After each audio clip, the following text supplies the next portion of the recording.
오늘 하나님께서 우리에게 주시는 말씀은 사도행전 2장 42절에서 47절까지의 말씀입니다. 그들은 사도들의 가르침에 몰두하며 서로 사귀는 일과 빵을 떼는 일과 기도에 힘썼다. 모든 사람에게 두려운 마음이 생겼다. 사도들을 통하여 놀라운 일과 표징이 많이 일어났던 것이다. 믿는 사람은 모두 함께 지내며 모든 것을 공동으로 소유하였다. 그들은 재산과 소유물을 팔아서 모든 사람에게 필요한 대로 나누어 주었다. 그리고 날마다 한 마음으로 성전에 열심히 모이고 집집이 돌아가면서 빵을 떼며 순전한 마음으로 기쁘게 음식을 먹고 하나님을 찬양하였다. 그래서 그들은 모든 사람에게서 호감을 샀다. 주님께서는 구원받는 사람을 날마다 더하여 주셨다. 아멘. 하나님의 말씀 우리 함께 나누도록 하겠습니다. 오늘부터는 우리 신앙의 기초, 과연 우리가 갖춰야 할 신앙의 지식이 무엇이 있을까, 그런 부분들에 대해서 함께 말씀을 나누도록 하겠습니다. 코로나로 인해서 제일 영향을 많이 받는 분야가 대중이 함께 모여야 하는 공간이죠. 많은 사람이 모이면 그만큼 코로나 바이러스가 전파될 위험이 커지기 때문입니다. 그래서 지난 도쿄 올림픽을 무관중 경기로 치러야 했습니다. 우리나라의 운동 경기도 마찬가지죠. 거리두기 4단계가 되면서 모든 스포츠 경기에 관중이 하나도 없이 그렇게 경기를 치르고 있습니다. 영화나 공연장도 이 대중이 모이는 공간이기 때문에 아주 큰 타격을 받았습니다. 식당과 같은 자영업자들도 타격이 심하죠. 그런데 맛집은 또 여전히 줄을 서서 기다리는 것 같아요. 그리고 또 영향을 가장 많은 곳 중에 하나가 바로 종교단체입니다. 종교단체 중에서도 기독교가 영향을 제일 많이 받았습니다. 불교는 부처님 오신 날에나 다 함께 모이고, 대부분 보면 자기가 가고 싶을 때 편한 시간에 절에 가면 되기 때문에 사실 불교는 별 영향을 받지 않았습니다. 그런데 기독교는 최소한 일주일에 한 번 일요일 오전에 드리는 이 주일 예배는 반드시 참석해야 합니다. 바로 이 시간이죠. 게다가 수요 예배, 금요 기도회, 새벽 기도회, 또 성경 공부 모임, 웬 모임이 그렇게 많은지요. 기독교는 정해진 날, 정해진 시간에 많은 사람이 교회라는 그 한 공간에 모여서 예배를 드려야 합니다. 그런데 코로나로 인해 모이지 못하게 하니까 그만큼 큰 영향을 받게 되는 겁니다. 모든 종교는 공간이 주는 그런 권위가 있습니다. 교회뿐만이 아니라 다른 모든 공간도 마찬가지죠. 우리나라의 프로축구나 프로야구는 관중이 없이 지금 경기를 하고 있는데, 유럽의 축구나 미국의 메이저리그 야구는 관중이 지금 가득 차 있어요. 그렇게 코로나가 하루에 몇십만 명, 몇몇 명씩 나온다는데도 유럽 사람들은 전혀 개의치 않고 그렇게 경기장에 관중이 꽉꽉 들어차서 마스크도 하지 않고 열심히 응원을 합니다. 이렇게 코로나가 번지는데도 유럽 사람들은 정말 이 축구에 말 그대로 미쳐 사는 겁니다. 유럽의 축구는 그 사람들에게 마치 경배의 대상과 같은 겁니다. 그라운드에서 뛰는 선수들을 바라보며 그들을 경배합니다. 메시라는 세계 최고의 선수가 있죠. 축구를 모르는 분들도 메시는 알 것 같아요. 메시가 골을 넣으면 관중들이 메시에게 경배를 합니다. 여러분, 이렇게 손을 들고요, 앞으로 이렇게 절을 합니다. 메시가 골을 넣으면. 그래서 메시를 메신, 신이라고 불러요. 팬들에게는 메시가 그렇게 경배의 대상인 겁니다. 고대 메소포타미아 지역에서 지구라타라는 제단이 있어요. 지금도 유적으로 남아 있는데 이런 모양의 제단입니다. 계단으로만 되어 있어요. 지구라타는 신에게 제사를 드리는 제단입니다. 이렇게 높은 건물에, 이 건물 안에 예배당이 있는 것이 아니라, 예배 공간이 있는 것이 아니라 그냥 계단을 이렇게 끝까지 올라가면 그냥 그 꼭대기에 제단이 있는 겁니다. 그래서 예배를 위한 공간으로 만들어 놓은 것이 아니라 그러니까 높게 계단을 쌓아 놓은 겁니다. 제사장은 아주 화려한 옷을 입고 이 계단 제일 높은 곳에 올라가서 제사를 드리는 퍼포먼스를 합니다. 그러면 백성들은 평지에서 저 높이 있는 제사장을 올려다 보게 되는 거죠. 제사장이 제일 높은 곳에서 아래를 내려다 본다는 그 자체가 이 제사장에게 권위가 생기는 겁니다. 꼭대기는 아무나 올라갈 수 있는 그런 장소가 아니기 때문입니다. 요즘에는 아이들이 공연장에서 아주 화려한 조명과 절도 있는 군무로 아주 팬들의 혼을 다 빼놓죠. 이런 모습입니다. 하늘에서 줄을 타고 내려오기도 하고요. 팬들은 말 그대로 그들을 우러러 보게 되는 겁니다. 아이돌이라는 게 우상이라는 뜻이잖아요. 팬들은 자신이 좋아하는 가수를 마치 우상을 바라보듯이 그렇게 바라보며 그들을 경배하고 있는 거죠. 건축가 유현준 교수의 책에 이런 글이 있습니다. 같은 시간에 같은 장소에 사람을 모아서 한 방향을 바라보게 하면 그 시선이 모이는 곳에 권력이 창출된다. 공연장이나 모든 공간이 다 그렇죠. 여러분, 매주 이런 일이 일어나는 공간, 이런 장소가 있습니다. 어디일까요? 바로 교회입니다. 교회의 예배당은 강대상을 향해 모든 시선이 이렇게 집중되도록 만들어져 있죠. 오직 한 사람, 예배를 인도하는 목사에게 그 예배 드리는 1시간 동안 모든 시선이 집중되어 있고, 예배 시간에는 딴짓도 못하고 일방적으로 목사의 인도에 따라야 하고요. 설교를 일방적으로 들어야 합니다. 교회 의자 모두가 다 장의자죠. 장의자. 긴 의자입니다. 왜 그 비싼 원목으로 장의자를 만들어 놓았을까? 장의자는 한번 앉으면 나오기가 힘들어요. 긴 의자 한가운데 앉아 있다가 여러분 예배 중간에 한번 나오려고 해 보십시오. 옆에 있는 사람이 얼마나 불편하겠습니까? 이 교회의 장의자는 성경책을 올려놓기 위해서 앞에 또 이게 선반이 있어요. 그러니까 일어서면 다리가 무릎이 걸쳐져 가지고 나오기가 힘이 듭니다. 사람이 거기서 나오려고 하면 얼마나 힘들겠어요? 그래서 일부러 예배 시간에 늦게 들어가서 이 장의자의 제일 끝부분에 앉는 사람들이 있습니다. 그래서 예배 시간에 안내위원들의 중요한 역할 가운데 하나는 안쪽부터 사람들이 앉도록 잘 안내하는 것, 이게 유능한 안내위원의 역할입니다. 그 조용한 예배 시간에 중간에 나오려고 한번 해 보십시오. 앞에서는 설교하는 목사님이 지켜보고 있죠. 또 옆에 사람이 또 몸을 옆으로 빼줘야 하고 뒤로 탁 밀착해야 하고 얼마나 불편하겠습니까? 그렇게 나오려고 하면 예배 시간에 있는 그 예배당 안에 있는 모든 사람들이 다 또 나를 쳐다보는 것 같은 그런 느낌을 받게 되죠. 그래서 예배 시간에 함부로 나오지도 못합니다. 이렇게 교회라는 공간이 주는 권위가 있습니다. 모든 사람이 예배 드리는 이 1시간 동안은 오직 목사님만 올려다 보아야 하죠. 그래서 이 목사에 대한 권위가 자동적으로 생기는 겁니다. 그래서 예배를 많이 드리면 드릴수록 이 목사에 대한 권위가 더 많아지는 거예요. 그래서 주일 예배 한 번만으로 안 되니까 수요, 금요, 새벽까지 계속해서 나오라고 그렇게 강조하는 겁니다. 개신교 예배는 그나마 찬양하는 시간이 많아지고 형식이 좀 많이 자유로워졌지만 이 가톨릭의 미사는 얼마나 엄숙하고 순서가 많습니까? 그리고 성당 안 내부도 들어가는 것 자체로 좀 권위가 느껴지는 그런 분위기가 있습니다. 예배 순서도 일어서라, 앉아라, 성체를 받아라, 같이 기도문 읽어라, 순서가 굉장히 복잡해요. 이런 순서가 주는 권위도 있습니다. 그렇게 교회 그 자체에 대한 권위가 있었어요. 그런데 이렇게 2000년 가까이 이어져 오던 이 기독교의 권위, 교회의 권위가 이 코로나로 인해서 아주 한순간에 다 무너져 버렸습니다.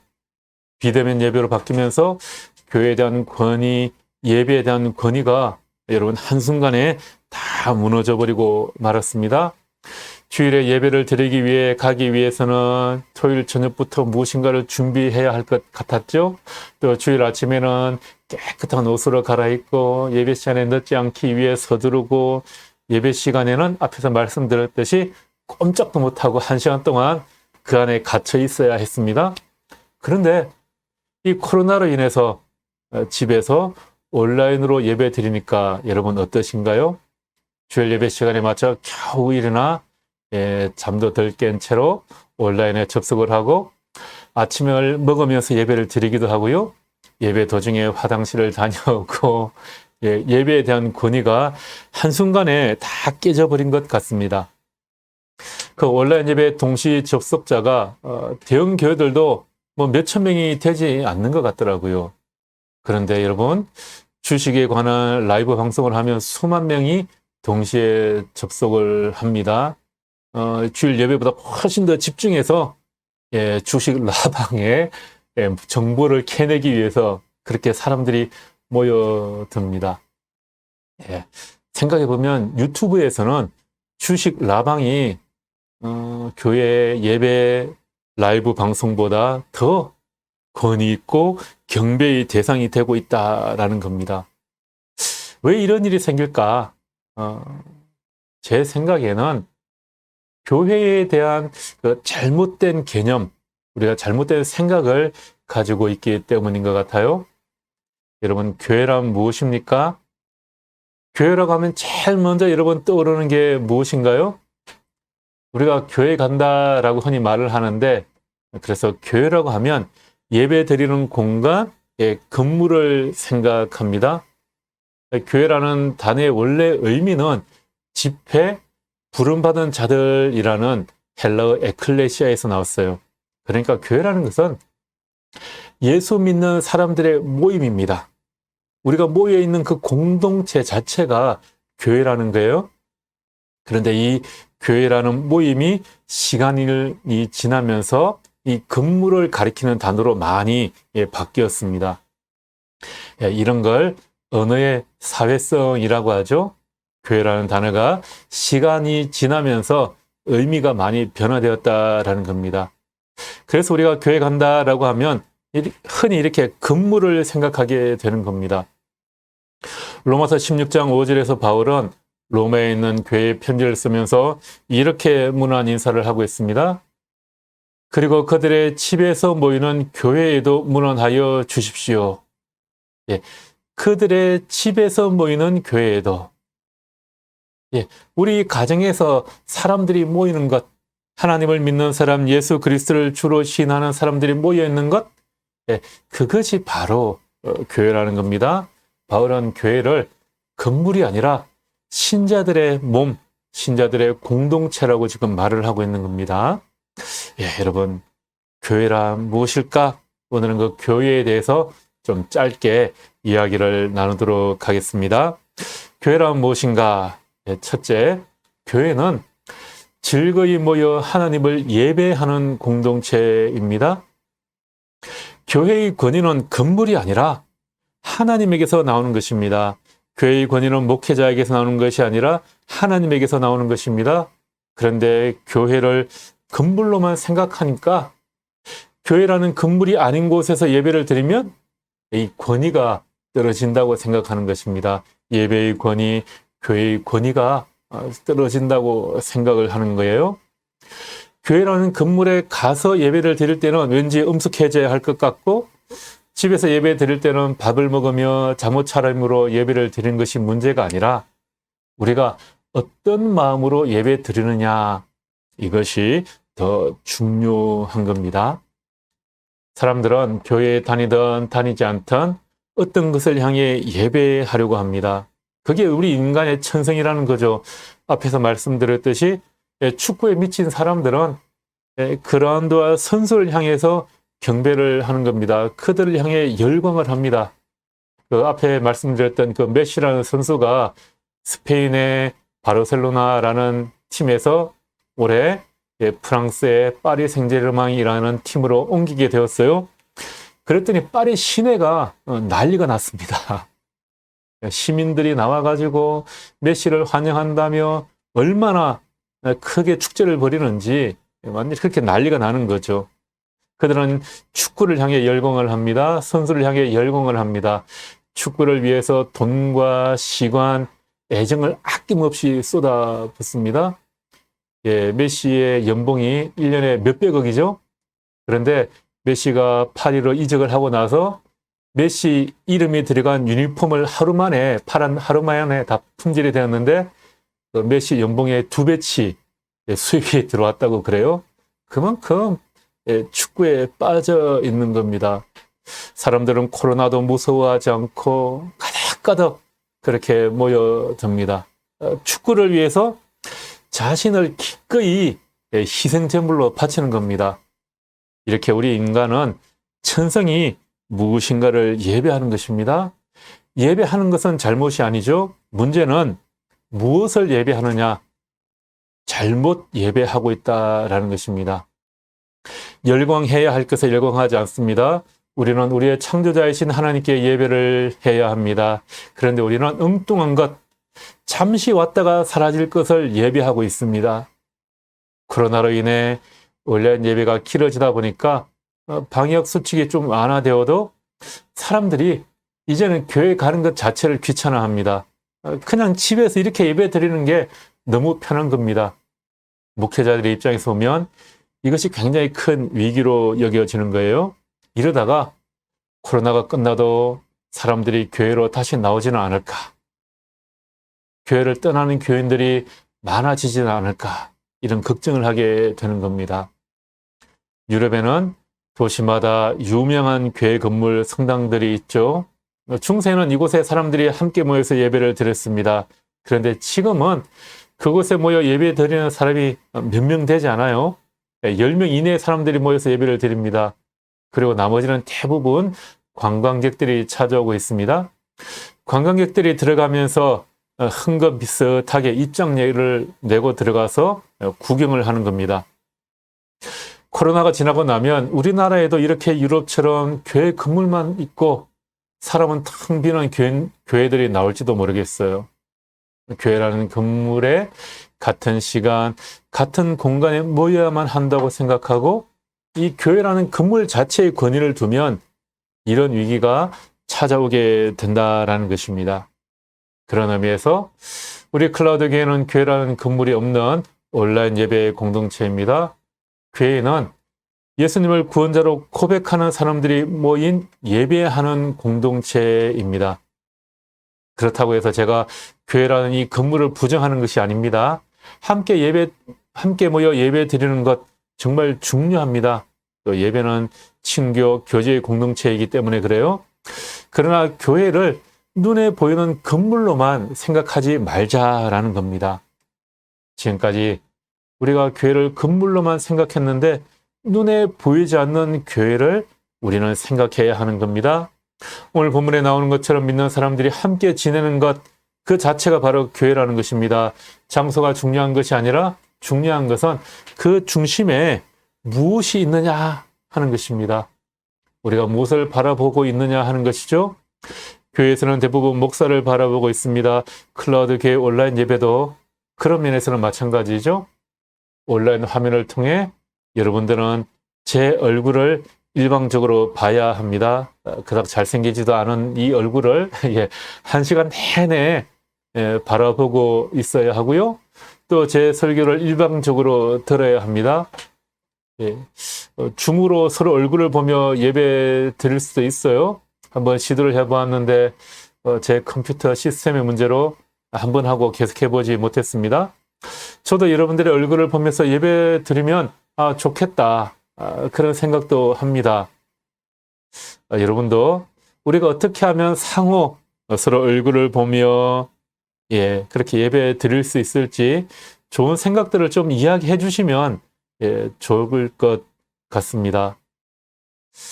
우리가 코로나로 인해서 건물로서의 교회가 아니라 온라인으로 각 가정에서 예배를 드리지만 중요한 것은 우리는 예수님을 중심으로 예배하는 공동체다.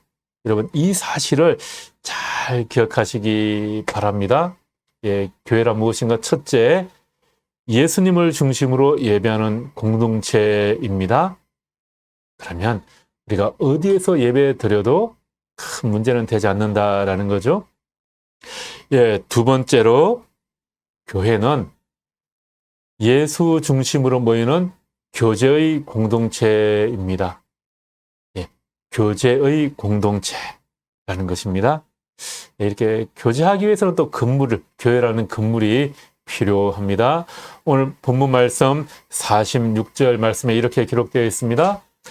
날마다 한 마음으로 성전에 열심히 모이고 집집이 돌아가면서 빵을 떼며 순전한 마음으로 기쁘게 음식을 먹고, 날마다 한 마음으로 성전에 열심히 모이고, 성전에 열심히 모였다는 것은 예배를 드렸다라는 겁니다. 그리고 집집이 돌아가면서 교제를 나누었다. 성도들 간의 만남, 모임이 있었다라는 거예요. 코로나로 인해서 카페에서 4명이서 모이지도 못합니다. 내일부터는 백신 접종자 2차까지 한 분들이 있으면 6명까지 모일 수 있죠. 이 카페라는 곳이 예전에는 모임의 장소였고 대화의 장소, 만남의 장소였습니다. 이 초창기 유럽의 카페는 사교의 장소였고 친목을 다지는 그런 장소였어요. 우리나라도 예전에 다방이라는 게 많았죠. 다방이라는 이름 좀 생소해지셨죠, 이제? 역전다방. 이런 데서 만나서 사업 이야기도 하고 문학 이야기도 하고 교제의 장소였습니다. 그런데 어느 순간 다방이 커피숍으로 바뀌고 카페로 바뀌게 되었어요. 그런데 이 카페라는 이 한 공간에 많은 사람들이 있지만 함께 교제하지 않는 공간이 되었습니다. 코로나에도 스타벅스에 가면 사람들이 정말 가득하지만 모두가 다 노트북을 펼쳐놓고 혼자 자기 일을 하고 있습니다. 반면에 교회는 예수님 때문에 한 곳에 모이는 공동체입니다. 하나님을 더 많이 알아가는 공동체입니다. 작은 규모로 모이는 것을 요즘에는 소그룹이라는 말로 많이 표현을 하는데요. 작은 모임이라는 거예요. 몇 명, 대여섯 명이 함께 예수님을 중심으로 모여서 하나님에 대해, 신앙에 대해서 또는 자기의 삶에 대해서 이야기를 나누는 겁니다. 신앙생활은 혼자 하는 것이 아닙니다. 서로의 삶을 나누어야 합니다. 그런 의미에서 우리 클라우드 교회도 온라인으로 모이고 있지만 온라인으로라도 좀 작은 모임이 이루어지면 좋겠다. 그런 생각을 늘 하는데 좀 쉽지는 않은 것 같습니다. 우리가 하나님에 대해 알아가는 방법이 그렇죠. 내가 알고 있는 하나님은 이런 하나님인데 다른 사람과 이야기하다 보면 내가 전혀 모르는 다른 면의 하나님의 성품에 대해서 이야기를 하는 겁니다. 그렇게 서너 명만 모여서 하나님의 성품에 대해 이야기를 하다 보면 내가 알고 있는 하나님보다 더 많은 하나님을 알게 되는 거죠. 더 풍성하게 하나님을 이해하게 되는 겁니다. 그래서 우리가 또 함께 모이는 곳이 중요합니다. 그런 의미에서는 교회라는 공간이 또 중요한 거죠. 예수 중심의 공동체는 어떤 모습일까요?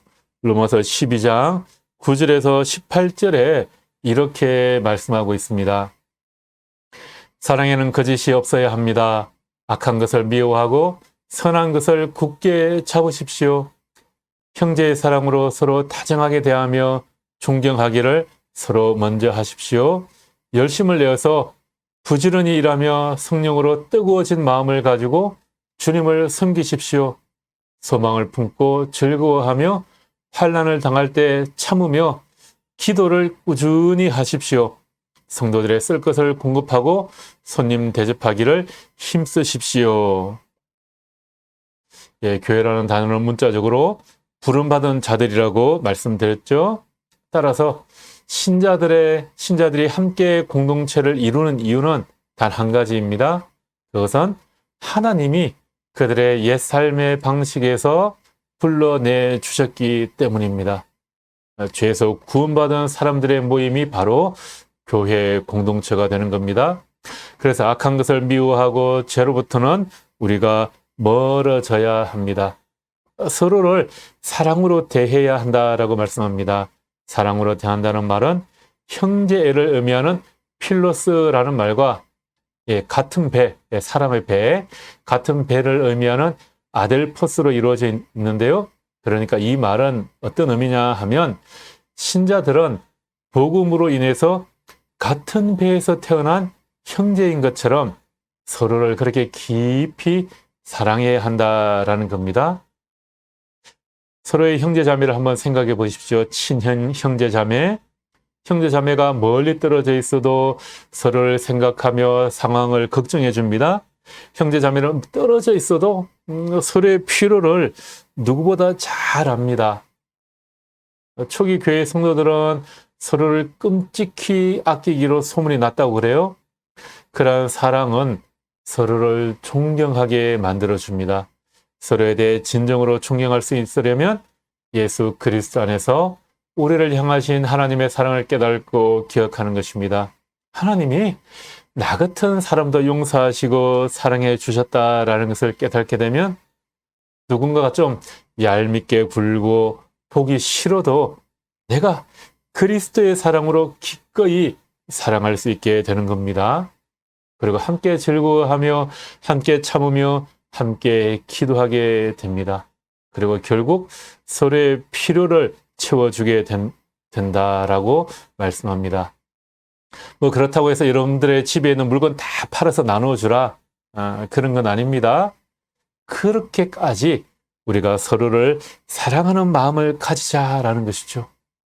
그런 의미에서 클라우드교회 주일 온라인 예배에 참석하신 분들을 위해서 우리가 서로가 서로를 위해서 기도하면 좋겠습니다.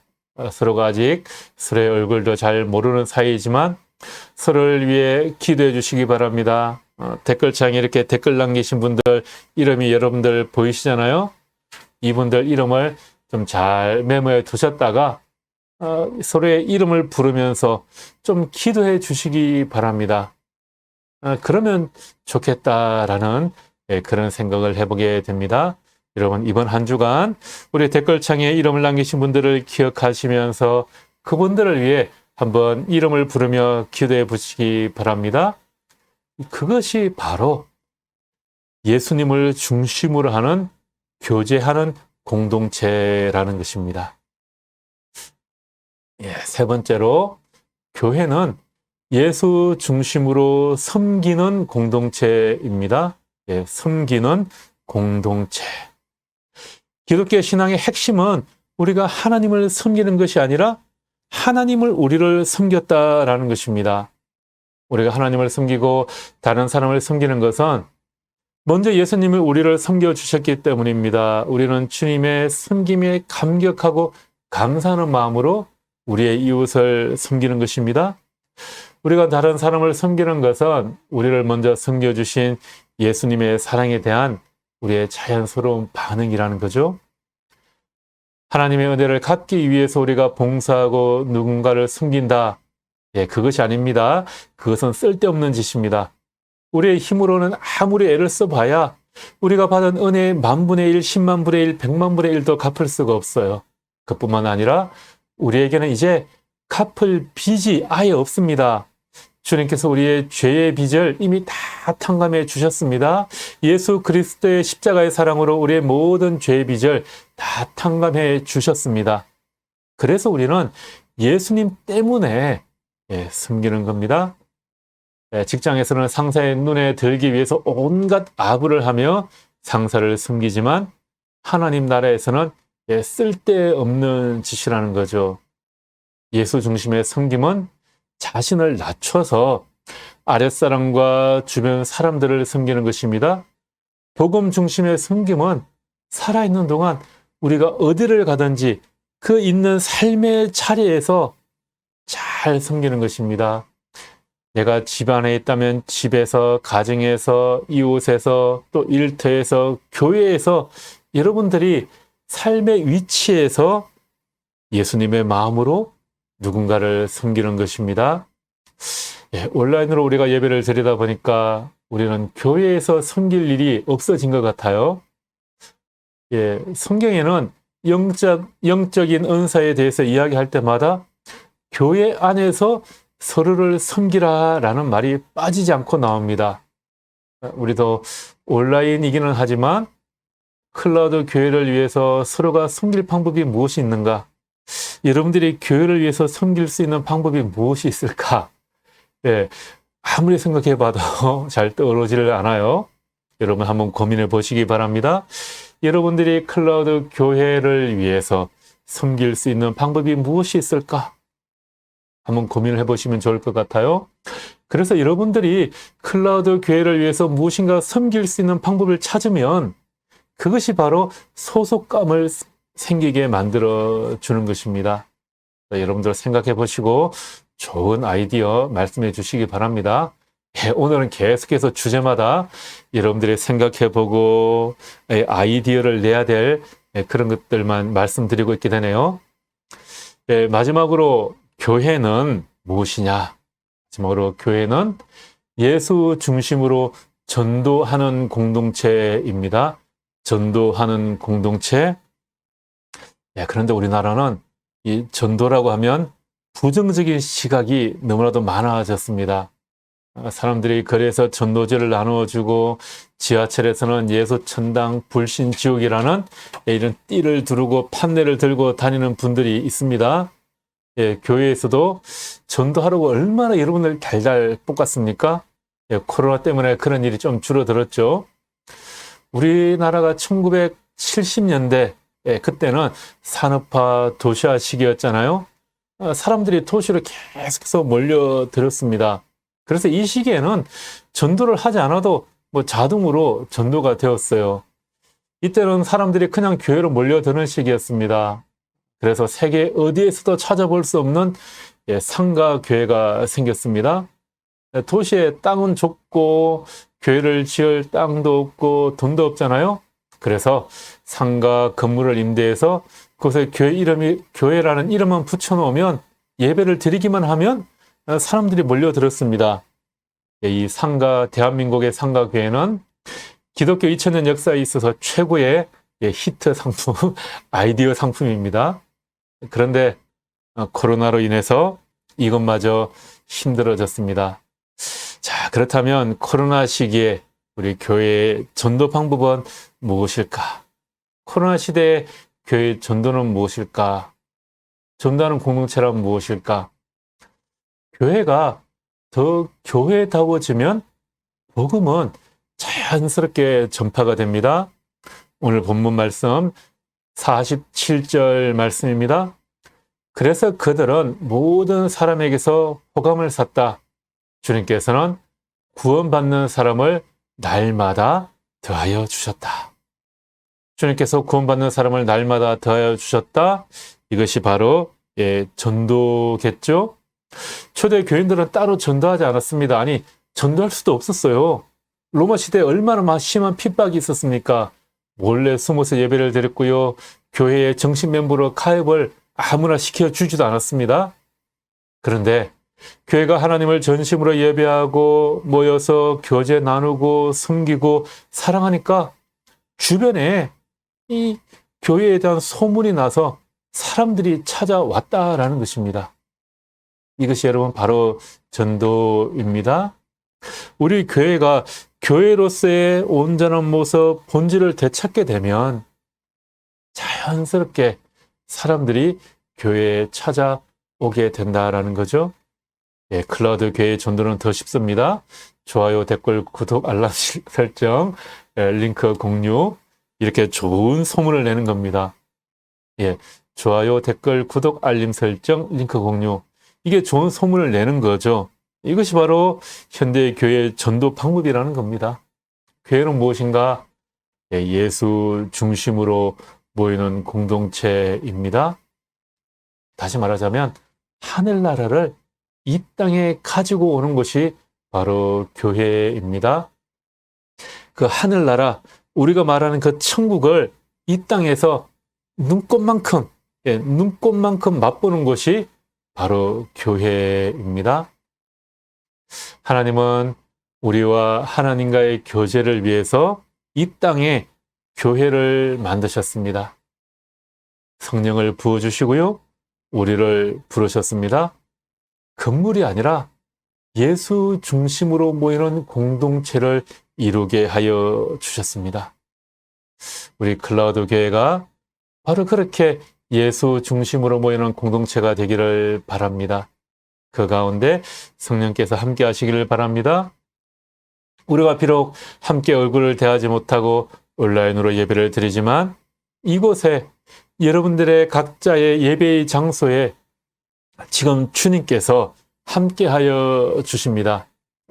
그 성령님은 서로 다른 성령님이 아니고요. 한 하나님, 한 예수님, 한 성령님이십니다. 그분이 지금 우리를 연결하여 주십니다. 이 부분에 대해서 잘 이해가 안 되시죠?